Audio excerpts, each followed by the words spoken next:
오늘 이 시간에는 담대한 투자 시간 통해서 ETF에 대해 조금 더 구체적으로 전략 세우고 알아보도록 하겠습니다. 반도체 이야기를 앞서서 했는데요. 2탄이 될 것 같습니다. 반도체 ETF에 대해서 궁금하시다면 끝까지 함께해 주시고요. 자, 오늘은 미래에셋자산운용 ETF 운용 부문의 김민 본부장을 모셨습니다. 어서 오십시오. 네, 안녕하십니까. 네. 중요한 거는 또 마지막에 오픈을 해야 되니까요. 그렇죠. 일단 맞습니다. 트렌드를 알려면 국내 시장도 중요한데 글로벌 트렌드 알아야 됩니다. 글로벌 주요 지수들의 수익률 현황부터 좀 점검해 주시죠. 네. 먼저 글로벌리 대표 지수들, 특히 미국을 먼저 말씀드리기 전에 오늘 새벽이죠. CPI가 나왔습니다. 그래서 생각했던 것보다는 굉장히 좀 CPI가 잘 나와서 전월 대비 0.3% 그리고 3.5%. 그래서 6월 원래 금리 인하를 한 58% 전주에 예상했는데 그 6월 금리 인하 가능성이 18% 떨어지면서 전체적으로는 성장주 쪽에 굉장히 좀 수익률이 안 좋았는데요. 그럼에도 불구하고 미국 어떠한 다른 나라보다도 견조한 성장 수익률을 보여주고 있습니다. 첫 번째 나스닥인데요. 나스닥 같은 경우에는 4월 9일 기준으로 연 환산 수익률이 10% 정도 올랐고요. S&P 500이 9.7%, 그리고 다우존스가 3.12% 올랐습니다. 한국 국내 시장은 조금 아쉽습니다. 코스피는 그나마 저 PBR에 대한 관심으로 플러스의 수익률을 내고 있는데 플러스 1.79%를 좀 나타내고 있는데 코스닥은 연환산 수익, 연초 대비 수익률로 해가지고 마이너스 0.84%, 또 마이너스를 기록하고 있고요.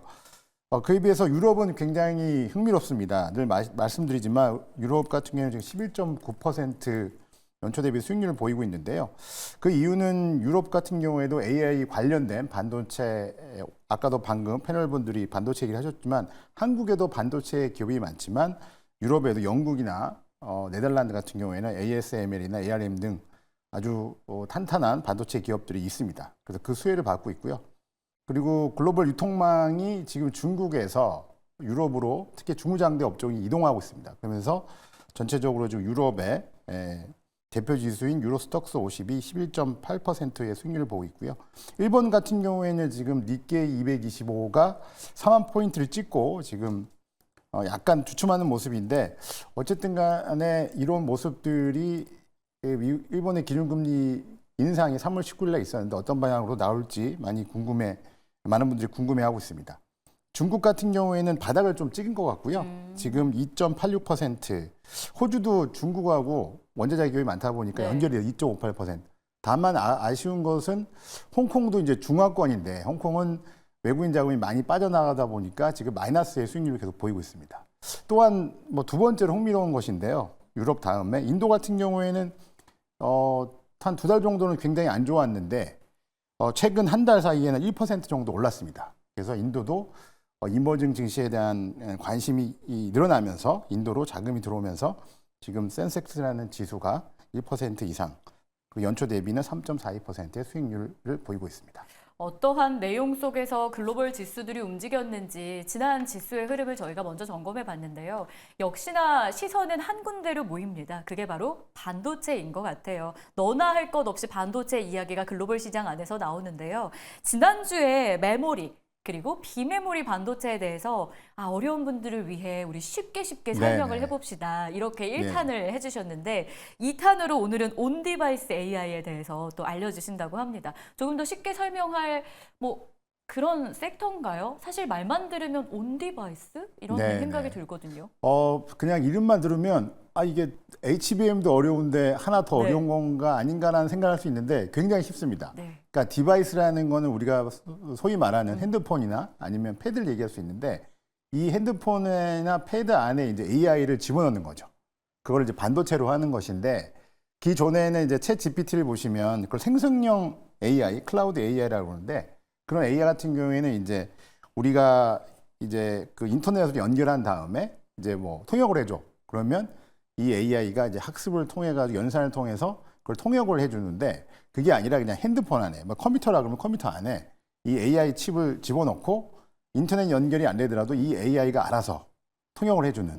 그러니까 학습이 없고 연산만 하는 거기 때문에 굉장히 빨리 그리고 좀 더 우리에게 아주 손쉽게 다가올 수 있는 AI라고 할 수 있겠습니다. 그래서 AI라고 생각하시면 이제 그 클라우드 서버로 하는 생성형 AI가 있고 이제 갤럭시 S24가 대표적인 건데 그거를 온 디바이스 AI. 그러니까 이게 영어로 돼서 힘든 것 같아요. 그냥 핸드폰 안에 AI가 있다 이렇게 생각하시면 될 것 같습니다. 예. 결국 정리해보면 이 서버, 인터넷 연결이 없이도 사용할 수 있는 그렇죠. 기능들 이렇게 예, 좀 예. 볼 수 있는 거네요. 편리하겠네요. 그렇죠. 자율주행도 예를 들자면 뭐 기지국이 사라졌다. 아니면 갑자기 인터넷이 끊겼다 그러면 자율주행을 할 수가 없잖아요. 그렇죠, 문제죠. 근데 온 디바이스 AI가 들어가 있으면 그거는 이제 그 AI 그 자동차 자체가 자율주행을 하면 되는 거니까 네. 어떤 온 디바이스 AI의 그런 어떤 넓은 대역폭이라고 할까요? 활용성은 엄청나게 크다고 볼 수 있을 것 같습니다. 활용도도 정말 높을 거고 앞으로 정말 곳곳에서 지금 자동차 얘기도 예시로 들어주신 것처럼 휴대폰뿐만 아니라 자동차까지도 영역을 넓혀갈 것으로 예상이 되는 온디바이스 AI입니다. 그러면 이걸 이제 저희가 ETF 안에 묶어서 투자를 한다고 가정했을 때 개별 종목에 투자하는 것보다 매력이 또 있어야 저희가 들어갈 수 있지 않겠습니까? 반도체를 ETF로 저희가 투자했을 때 어떤 점이 강점입니까? 네네. 첫 번째로는 이제 제가 엔비디아를 봤더니 엔비디아가 지금 87만 원 정도 하고 있더라고요. 원화로. 네. 그리고 우리가 사랑하는 삼성전자도 지금 9만 원 뭐 정도, 10만 원 이렇게 보고 뭐 10만 전자 간다고 얘기하고 있는데 ETF는 10,000원으로 투자가 가능하거든요. 그러니까 소액으로 투자가 가능합니다. 그래서 많은 종목들을 ETF는 10개 종목 이상이 들어가 있기 때문에 적은 금액으로 소액으로 투자가 가능하고요. 두 번째로는 아까 말씀드린 대로 이 반도체도 뭐 메모리, 비메모리, HBM, 그다음에 온디바이스 AI 너무 다양한 반도체가 있거든요.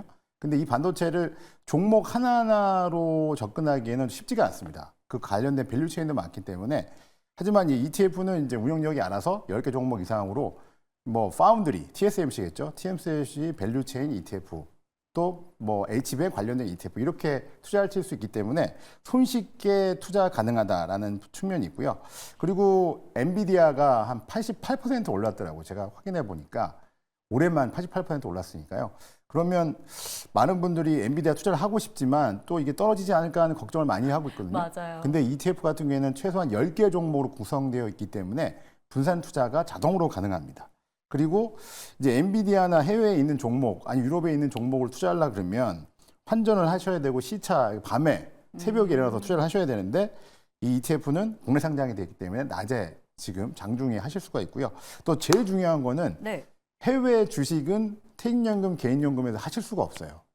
보통 보면 퇴직연금, 개인연금을 돈을 많이 가지고 계시거든요. 근데 내가 이 반도체를 투자할 수 없다 그러면 아쉬운데 이거는 이제 국내 상장 ETF는 퇴직연금, 개인연금에 100% 투자가 가능합니다.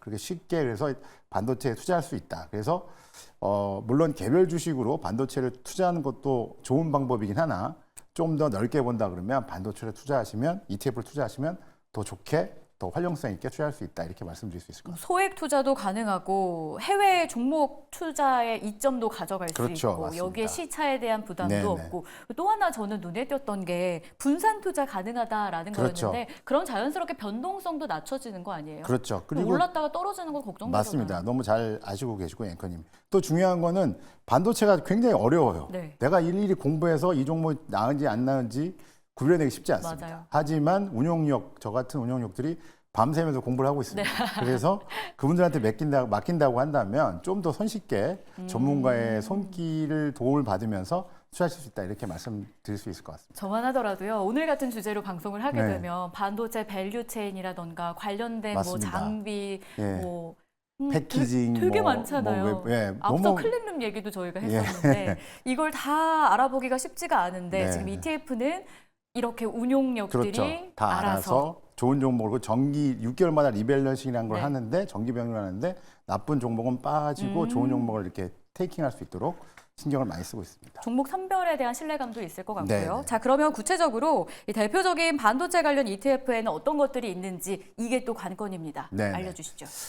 총 5개의 ETF를 가지고 와봤는데요.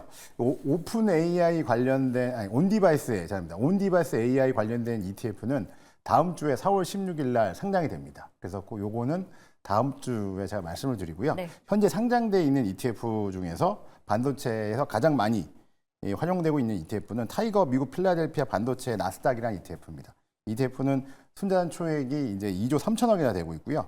올해 수익률도 지금 한 22% 정도 되고 있습니다. 그래서 우리가 잘 아는 팹리스라 그래가지고 설계 관련된 그런 종목들이 한 30종목이 밸류체인, TSMC부터 해가지고 뭐 엔비디아 아주 골고루 잘 들어있어서 만약에 내가 비메모리 반도체 중에서 설계 쪽으로 막 투자를 하신다고 보통 그걸 팹리스라 그러는데 이런 쪽에 투자하고 싶으신 분이 있으시다면 타이거 미국 필라델피아 반도체 나스닥 ETF로 하시면 될 것 같고요. 그리고 아까 얘기했듯이 HBM 쪽으로 투자하고 싶다는 분명히 또 계실 거예요. 네. 그거는 타이거 AI 반도체 핵심 공정이나 ETF가 있습니다. 여기는 삼성전자와 하이닉스는 빠져 있고요. 그 HBM의 가장 웨이퍼링이나 뭐 어떤 패키징에 앞서가고 있는 한미 반도체라든지 30종목들이 밸류체인 종목들이 가득 담겨 있습니다. 이 ETF도 올해 수익률을 보니까 한 36% 지금 현재 났더라고요.